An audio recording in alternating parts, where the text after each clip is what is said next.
My deep secret is my gay roommate wants me deported. Well, we all know the executive orders President Donald Trump signed. This is my story. I have been here for the last 3 years.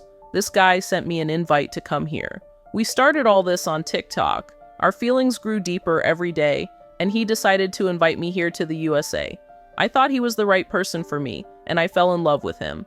After 2 years of being with him, I started noticing his energy toward me kept going down, only to find him out red-handed cheating on me with his male best friend on our bed. I stood frozen at the door. My heart pounded in my chest like a war drum. My hands trembled. The man I gave my life to, the one who promised me the world, was tangled in the sheets with another. My voice cracked when I whispered his name. He looked up, startled like a thief caught in the act. But he didn't seem guilty. He smirked. "Oh, you're home early," he said casually, as if I had just interrupted him doing laundry. I couldn't breathe. My throat was dry. My eyes stung. I wanted to scream, cry, throw things, but I didn't. I just stood there, waiting for an explanation that never came. His best friend got up, completely unbothered, and started getting dressed. He didn't even look at me, like I was invisible.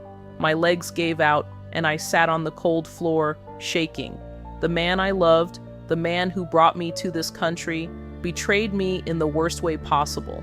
"You should have knocked," he finally said, rolling his eyes. I felt my stomach turn. I wanted to vomit. This was not real. This had to be a nightmare, but it wasn't. That night, I slept on the couch. I couldn't bear to share the same bed with him anymore.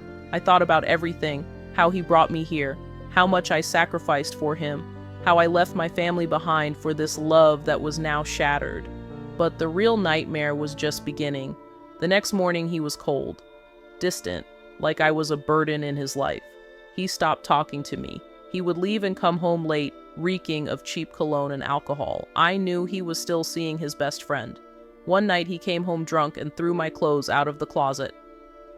"You need to find somewhere else to stay," he slurred. "I'm done with this." My heart stopped. "Where do you expect me to go? You brought me here." "Not my problem," he said, tossing my jacket at me. "You can't even pay rent." And that's when I realized the truth. He wanted me out. I had no money, no job, no family here. I was completely dependent on him. That's when he dropped the bombshell. "You know," he said, smirking, "you're not even legal here anymore. I could have you deported." My blood ran cold. "You wouldn't do that," I whispered, shaking. He chuckled. "Oh, wouldn't I? One phone call and ICE will be at the door." Tears welled up in my eyes. I felt like the walls were closing in. He had all the power. If he reported me, I would lose everything. My dream, my future, my life here. I begged him not to do it, but he just laughed and walked away. The next few weeks were pure torture. He would taunt me, leaving papers around the house with immigration numbers written on them. He would joke about how I was living on borrowed time. I lived in constant fear. Every knock on the door made my heart jump. Every siren outside made me panic. Then one day I got a message, a screenshot from an unknown number. It was an email. From him to ICE. Subject, illegal immigrant in my apartment. I felt my world collapse. I knew I had to leave, fast. But where would I go? Who would help me? I had no legal status, no money, no one to turn to. But then something inside me snapped. I refused to let him destroy me.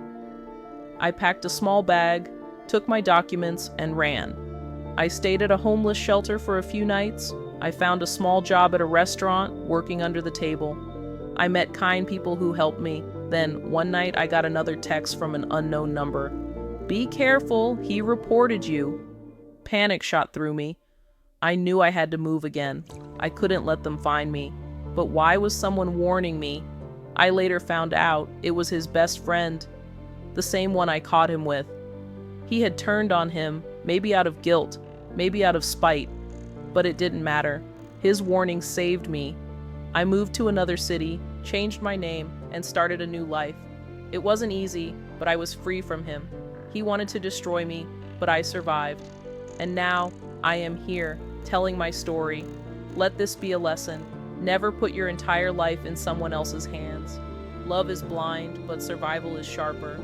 And to him, if you ever see this, you lost. I am still here, stronger than ever.